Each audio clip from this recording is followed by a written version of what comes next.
بسم اللہ الرحمن الرحیم۔ اسلامک وظائف لائبریری کے معزز ناظرین گرامی، السلام علیکم۔ ناظرین گرامی، آج کا یہ وظیفہ شوہر کی ناراضگی کو دور کرنے کا وظیفہ ہے۔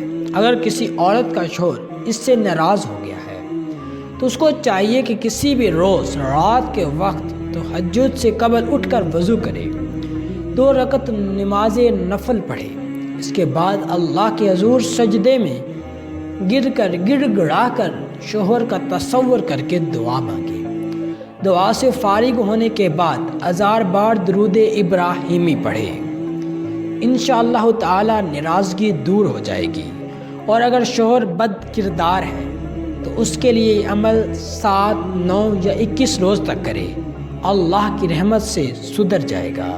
ناظرین گرامی، کوئی بھی چیز اللہ کے حضور مشکل نہیں ہے، بس اللہ سے خلوص نیت کے ساتھ دعا کیا کریں۔ انسان کا خلوص، انسان کا یقین سب سے بڑی کامیابی ہے۔